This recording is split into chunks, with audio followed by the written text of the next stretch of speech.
Hi friends, எல்லோரும் எப்படி இருக்கீங்க? நல்லா இருக்கீங்களா? இன்றைக்கி என்ன வீடியோன்னு பார்த்தீங்கன்னா, எங்கள் வீட்டிலே இன்றைக்கி விளைஞ்ச காய் தான். இது வந்து ஏத்தங்காய். இது வந்து இன்றைக்கி சிப்ஸு போட்டுடலாம். வாங்க எப்படி போடுறதுன்னு பார்த்துக்கலாம். நல்ல பெரிய பெரிய காயாக இருக்குது. நாங்கள் எந்த உரமுமே போடலை, சாணி உரம் மட்டும்தான் நாங்கள் போட்டோம். வேறு எந்த உரமே நாங்கள் போடலை. இதில் நம்ம சிப்ஸு போட்டு பார்த்துடலாமா? வாங்க. இது வந்து நம்ம கத்தி வச்சு லேசாக கீறி தோல் நீக்கி எடுத்துட்டாலும் ஈஸியாக வந்துடும். இது நல்லா விளைஞ்ச காயில் போட்டால் தான் நல்லாயிருக்கும். பிஞ்சு காயிலெல்லாம் போட்டால் அவ்வளோ முறுமுறுன்னு இருக்காது. அதனால் நம்ம நல்லா விளைஞ்ச காயில் போட்டால் தான் நல்லா டேஸ்ட்டாகவும் இருக்கும். இது வந்து தண்ணி, உப்பு, மஞ்சத்தூள், வத்தத்தூள் இந்த மூணையும் போட்டு தண்ணியில் மிக்ஸ் பண்ணி வச்சுருக்கேன். இதை நான் வீடியோ எடுக்க மறந்துட்டேன். இப்போ எண்ணெய் நம்ம அடுப்பில் சூடாக்கிட்டோம். நல்லா சூடாகட்டும். ஒன்று போட்டு பார்த்துட்டேன், எண்ணெய் நல்லா சூடாக இருக்குது. நம்ம எண்ணெயிலே வச்சு இப்படி சீவினா தான் நல்லாயிருக்கும்.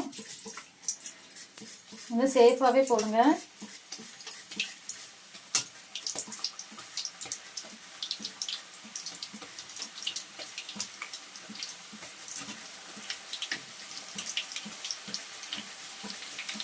நம்ம சீவி தட்டில் வச்சு அப்புறம் போட்டால் நல்லா இருக்காது. இன்னும் எண்ணெயிலே நம்ம சுட சுட போடணும்.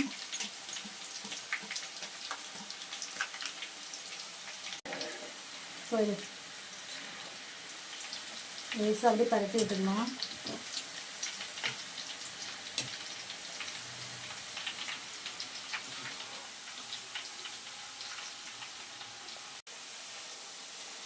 ஓரளவுக்கு இதாகிட்டு இப்போ நம்ம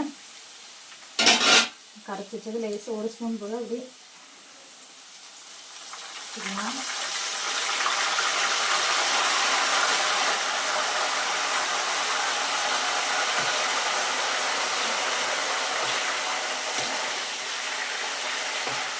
இது நம்ம வந்து பொரிச்சு வச்சுட்டு அதுக்கப்புறம் நம்ம வத்த போட்டு மஞ்சள் போட்டு குளிக்கலாம்.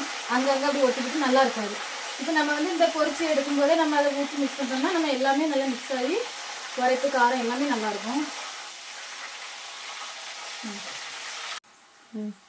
இந்த பபுள்ஸ்லாம் அப்படியே அடங்கினோடனே நம்ம எடுத்துடலாம்.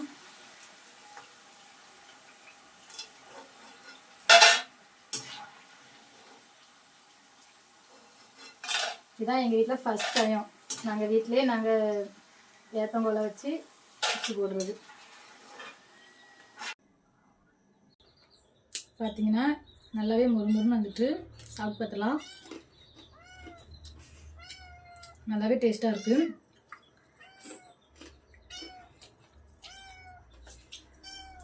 இப்படி யாரெல்லாம் வீட்டில் விளைஞ்ச காயில் சிப்ஸ் போடுவீங்கிறத கமெண்ட்டில் சொல்லுங்கள். இன்னும் மீதி இருக்கிற காயை இன்றைக்கி சிப்ஸ் போட்டு வச்சுருவேன். ஏன்னா நாளைக்கு சாட்டர்டே சண்டேங்கிறதுனால